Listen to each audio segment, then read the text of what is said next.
Good morning, Zakiria. How are you?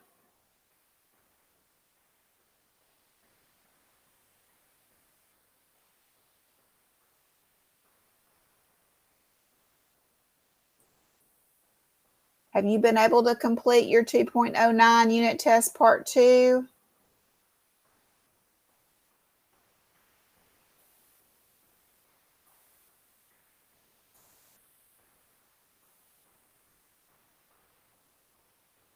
That's what we're going to work on today. So I was curious if you've been able to submit it or not. Because you may not need this session today. If you don't mind checking to see if you've completed the 2.09 unit test part 2 and see how you did on it. I'll give you a minute or two to look that up.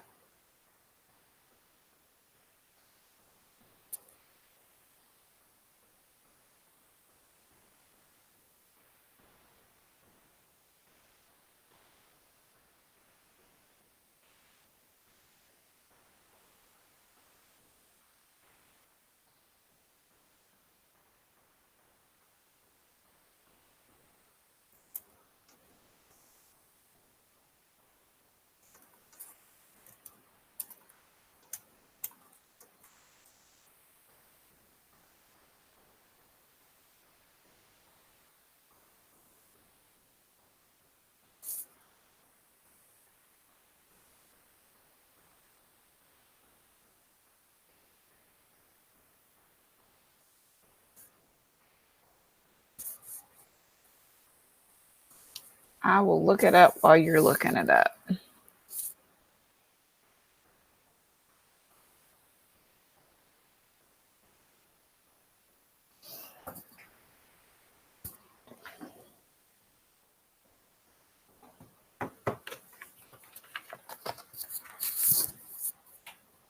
My OLS has been so slow today.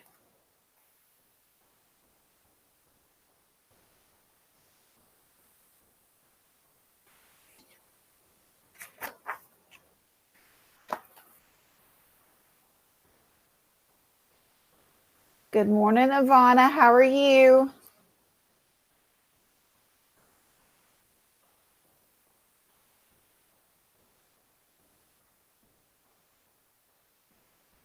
All right, Zakiria. Hello, Ivana. I am going to work on the 2.09 unit test part 2 today. So I was just asking Zakiria if she was able to submit hers. So Ivana, I will also ask you, were you able to submit your 2.09 unit test part 2? That was due on Friday. And then the next question is, if you were able to submit it, were you happy with your grade? Because you may not need this session today. So if you're still working on it, Ivana, you definitely want to be here today because I'm going to work through all 3 of the exact problems. So good deal. I'm glad that you came. Zakiria, excuse me. Let me look really quick at your grade.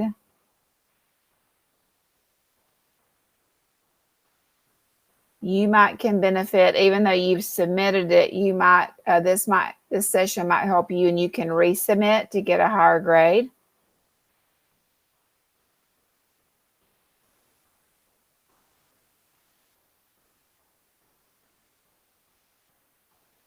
So let me check your grade, and then we'll get started.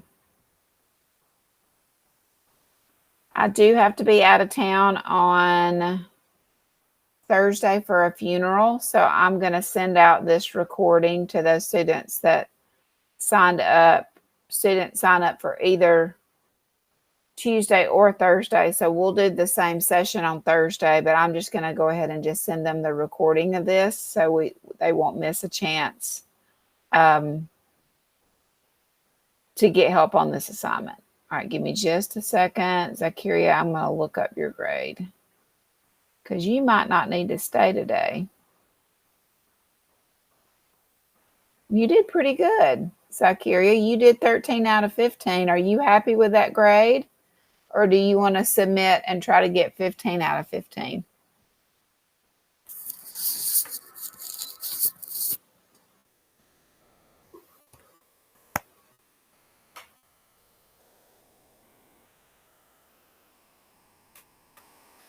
While you're thinking about that, I'm going to go ahead and pull up the whiteboard link and we can get started.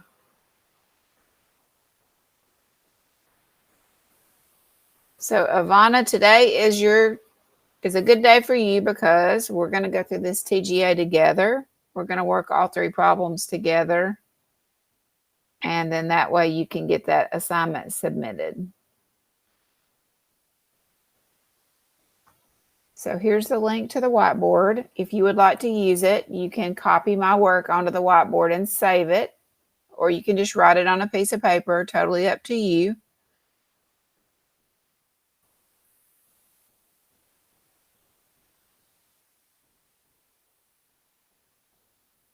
I hope y'all are having a good Tuesday. I live down in South Alabama and we are getting some of the hurricane here.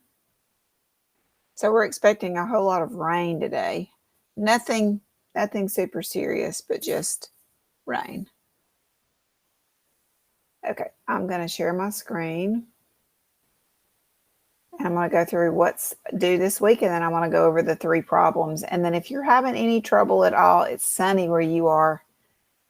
Not so much here. I have had several students email me because they're having trouble getting their submission, their work to submit into the Dropbox. If that's something that y'all need help with, then I can show you that. Zakira's already turned hers in, so she may not have had any trouble at all. So Ivana, if you have any questions about how you actually take this assignment and submit it into the OLS, awesome. Okay, I think I have several new students and they've been struggling a little bit. So this is what we're doing this week. We're starting a new unit in Unit 3. Yesterday was Monday. You had 302 assigned for yesterday. Today's 303. 304 is hidden. It's probably a discussion section, and Alva doesn't like us to give y'all a discussion section, so we hide that. So every once in a while, if you're wondering why don't we have a certain section, it's probably because it's been hidden for a reason. And then Thursday's 306. This will be the day I'll be out of the office for a funeral, but y'all have whole groups on Monday, Wednesday. So this will only affect whoever signed up for Thursday's small group, which will not be y'all. And then Friday is 307. So remember that you can use your notes and your whiteboard decks on any quizzes, test, or TGA. So don't forget you do have those things as references. And then don't forget on Wednesday, I've set up an optional come and go live help from 2:30 to 3:15. So y'all can always come in on Wednesday afternoons and get some help. Any questions about this week's assignments? I'm extra sleepy today. I think my grandkids have given me a cold. I think it's probably the cold more so than, you know, when you have a cold, sometimes you just feel like you want to close your eyes. It's like your eyes are, I don't know. Anyway, that's where I'm at. Okay, so today is a Christmas present. Come early, a birthday present, come early. So I am working the three exact problems that are on your 2.09 unit test part 2. So these are the exact problems. These are not examples. I know I sent out a help video where I did do some example problems, like the 3 questions, but I'm actually going to do the problems with you, and you can kind of talk and help me go through the problems. So number 1 on your 2.09 TGA, they're asking us to take the square root of this giant fraction, and they're asking us to show our work. Or our first step of work is to think about this as the square root of the top over the square root of the bottom. When I sent out that help video, I did suggest that a lot of times in math, it's really hard to type out your work and your answers on a TGA. So I suggested that you just write it out on a sheet of notebook paper. So you can just write number 1 and you can just write this out and you can actually take a picture of it. I had some students that were able to get number 1, number 2, and number 3 all written on one piece of paper, one piece of notebook paper. And then they just took a picture of that work and their answers and they emailed it to themselves. And then once it got into their email, then they downloaded it to their computer, renamed it 2.09 unit test part 2, and then that's what they submitted. Does that make sense? So sometimes it's easier. Sometimes students can type this out, but I'll tell you it's pretty hard for me to read square roots and all that kind of stuff. I'm not saying it's not possible. I'm just saying that it might be easier for you just to write this on a sheet of notebook paper. You don't even have to print out the problem. I don't care about the problem. You know, you could just start with number 1, and then you could show me the square root of the top and the square root of the bottom. And then we are able to take the square root of the top. Does anybody know the square root of 4? Anybody know the square root of 4? You could do that in your calculator if you didn't know. What times itself 2 times is 4?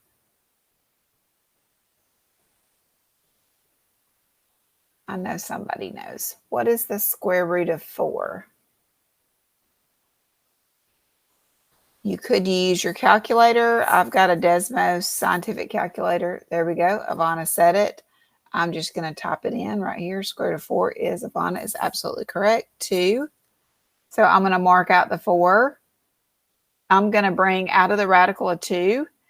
And then who knows what the understood index is? If there's not a little number written above your radical, anybody know what that number is understood to be? If there's not a number written as the index, you know, sometimes we have something like the cube root of 8, and this is what we call the index. Anybody know what that index is if it's not written? So if there's nothing written there, what can we assume that that number is? And I think sometimes we study this like maybe 6th and 7th and 8th grade, but nobody really told us. They just said, hey, this is a square root. And then in Algebra 1 and Algebra 2, we go, oh, there could be some other number here, like a 3 or a 4. And I think you were just taught these were square roots. And they were square roots because the understood index was a 2. So when we have a variable, so this 2 means what times itself 2 times is 4. So that's why we said 2. That's why Ivana said 2. And then we have to divide the index into the exponent. You can't do the variables in your calculator. You actually just have to do 2 divided into 2, and that's going to give you x to the 1. And that's what you'll have in the numerator. And then when we take the square root of 3, let me show you what that looks like on the calculator. When we take the square root of 3, we get a decimal. That means 3 is not a perfect square. So we're going to have to leave 3 under the radical on the bottom. And the exponent on the y is a 1. And our understood index is 2. And 2 can't divide into 1 because 1 is too small. So we just have to leave that y to the 1 underneath. So our final answer can be 2x over the square root of 3y.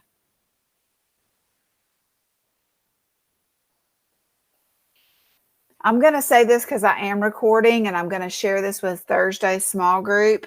But again, if you're having trouble figuring out how to submit your work and your answers to the Dropbox for the 2.09 unit test part 2, then send me an email and I'll show you a little video on how to submit. I've had to do that already today, but Ivana and Zakiria are in class today and they know how to do that. But just in case you're watching this video later and you're not sure how to submit your assignment, send me an email if you're not sure. Okay. And I'll do you a video on how to submit. All right. That's number 1. Aren't you glad there's just 3 problems on your TGAs on most of them? All right. Number 2 is going to take a little bit more work. Number 2 is asking us to simplify this problem and to show our work. So what I'm going to do, again, if you wanted to do this on a sheet of notebook paper, you could just write number 2. I would start with writing the problem down.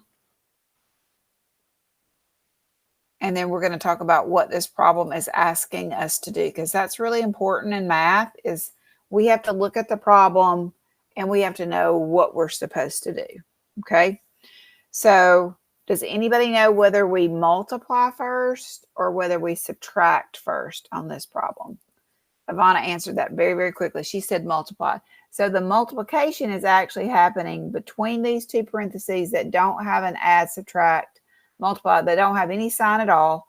we have been taught that that is multiplication. So you could use an X for multiplication, or you could just use a dot. So we have to start by multiplying these two binomials together, and they're binomials because there's two terms in them in each parenthesis. So we're going to start with 3 times 1, which is going to give us 3. 3 times positive 5i, which is going to give us positive 15i. And then negative 4i times positive 1, which is going to give us negative 4i. And then finally, negative 4i times positive 5i. So it's going to give us negative 20.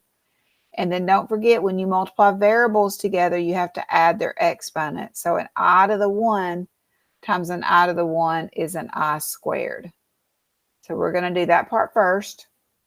Okay. If you want to go ahead and simplify this, you can, but just don't forget you have another part to the problem. Several students have just forgotten this second part. They worked this part out and they forgot all about that second part. So let's not forget. So let's draw an arrow. Don't forget about this part. We'll do that in a second, but we'll go ahead and combine like terms here. So 15i and minus 4i are like terms, so we can combine those to be positive 11i. And then does anybody know what I squared is equal to? So we have a little rule that says I is equal to the square root of negative 1, and I squared is equal to, anybody remember that rule? These are our rules for imaginary numbers. Anybody remember what I squared is equal to? You can take a guess. Close, Ivana. She said 1i, super close. I squared is just equal to the number negative 1 without any radical, without any I. So when I see this I squared, I can replace, or a fancy word for replace is substitute. I can replace a negative 1 in for that I squared. And then what I really have is I have negative 20 times negative 1. So that's going to look like this. 3 plus 11i, and then a negative 20 times a negative 1. We could do that on our calculator. You might be able to do that in your head. Negative 20 times negative 1. Oop, I don't know how I got 0 because I'm crazy. Negative 20 times negative 1 is positive 20. So negative 20 times negative 1 is a positive 20. And then I see some like terms. Y'all see anything that would combine from this step? 3 plus 11i plus 20. What two terms don't have i's? Which two terms in this problem don't have any i's? The 3, Ivana's got it, and the 20. So that means I can combine those. Those are like terms. So 3 plus 20, or 20 plus 3 is going to give me 23. And then I just have to bring that plus 11i down. I can't add something that has an I in it with something that doesn't. Okay. Now remember, we said don't forget we have another part of the problem. So once we did this first part, now we got to bring down the minus. I'm going to change colors. We got to bring down the minus parentheses to minus I.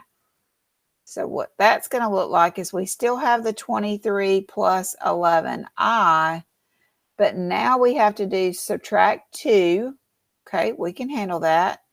And then we've got to subtract negative I. So when we subtract a negative, that always turns into a positive. So that's going to give me a plus I, actually a plus 1i. And then we have some like terms to combine and we'll be finished. So we have 23 subtract 2. What's 23 subtract 2?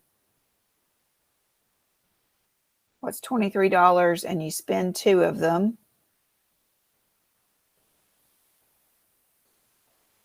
I used to could always relate things to money, but I'm afraid y'all aren't using physical money anymore. And then you're swiping your little debit cards and your, I don't know, what do y'all call those cash cards that you have? Ivana's got it, 21. And then we have 11i plus 1i. So what's 11 plus 1? 12. And then don't forget to put the I. So our final answer to this number 2 is 21 plus 12i.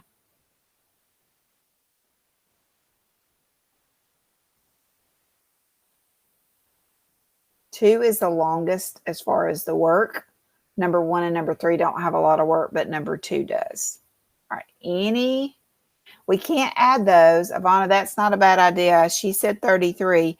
Do you know why we can't add the 21 and the 12? It's not a bad idea at all, but we're not allowed.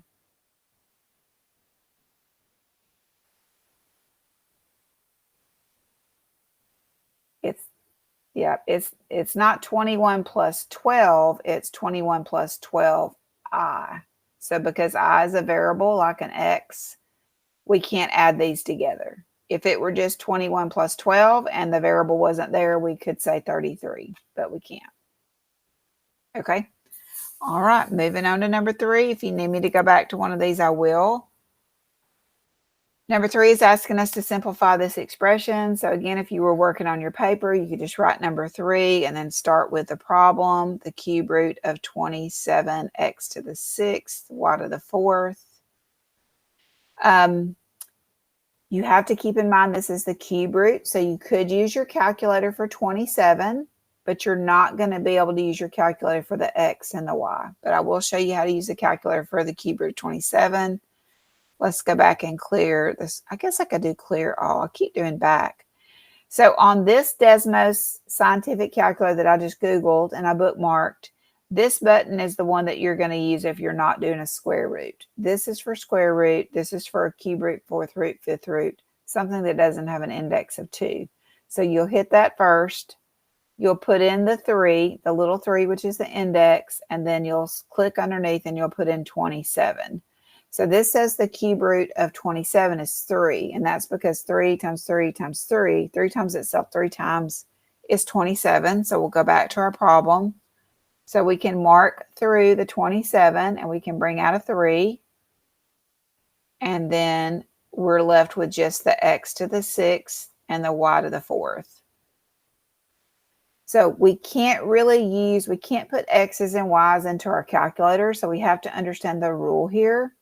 So when we're taking the cube root of a variable, we're going to start with doing 3 divided into 6. So that would look like 6 divided by 3. You could do that in your calculator if you wanted to. So we could do 6 divided by 3, or you might be able to do that in your head. 6 divided by 3. Oops, I don't know why it did that. 6 divided by 3. Oh, here's the answer, 2. Probably could have done that one in your head. So that means I bring out an x. So when I take the cube root of x to the 6th, since 6 divided by 3 is 2, I bring out an x to the 2nd. Then I'm left with the cube root of y to the 4th. Then I've got to do 4 divided by 3. And that's going to give me a decimal. That's going to give me 1.33, 4 divided by 3. So what we can do is we can only use the 1. So we'll mark out the y to the 4th. We'll bring out a y to the 1st.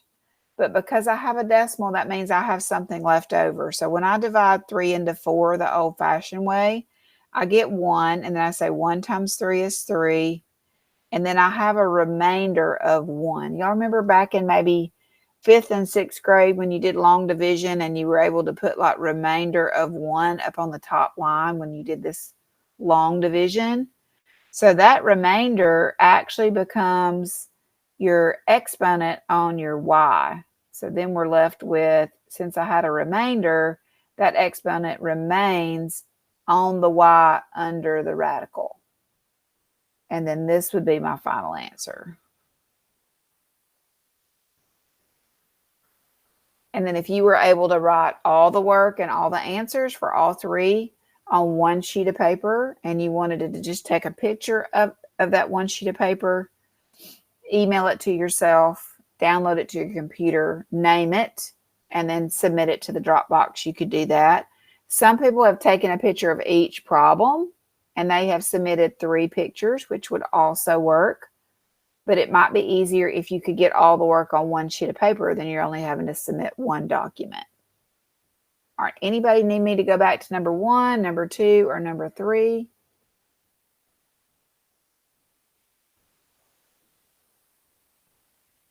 Number 2, Ivana says, it was the longest one. If you're using the whiteboard link and you're not watching the recording, then you could just hit that copy teacher button, and then all my work would copy onto your whiteboard, and then you could save it. Or you could just write it on your paper. You got it? Okay, anybody else need 1, 2, or 3? Can y'all give me an A or a B in the chat? Do you feel a little bit more confident about these, or are you still working on it? Thank you, Ivana. And then my very last slide for today is just to remind you that if you're using the whiteboard link, then you can save them, and then you can label it 2.09 unit test part 2, and then you can use that on any quizzes or tests or TGAs. Any last minute questions?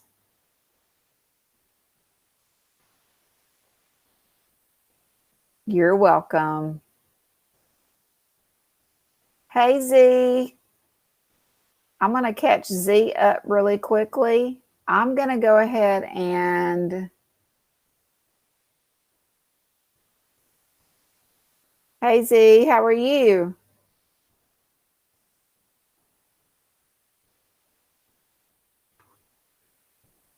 Well, we actually just finished working the problem, but if you don't mind, I'll give you the link really quick, and I can kind of just walk you through what we did today.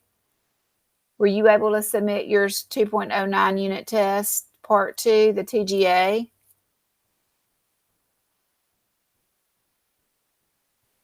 Oh, no problem. No problem at all. I have no idea why it was saying an error, but there is no problem at all, I promise. Okay, so that's what I did today. So Zakaria and Ivana, I'm finished. Y'all are welcome to leave. And I'm going to catch Z up really quick. Bye, Ivana. Thank you for coming. Bye, Zakaria. Thank you for coming. So I am recording. Z, I have a funeral to go to on Thursday. So I wanted to use this recording to send out to my Thursday small group. So I am recording. I'm going to go ahead and stop my recording because I've recorded this whole lesson, and I'm going to just say something really quick, and then I'll talk to you. Hold on just a second. Thank you. Just another reminder, if you're watching this recording because you're in Thursday's small group and I'm out of the office that day, if you need any help at all submitting your file to the Dropbox, if you'll send me an email, I'll make you a video on how to do that. But thank you so much for watching the video.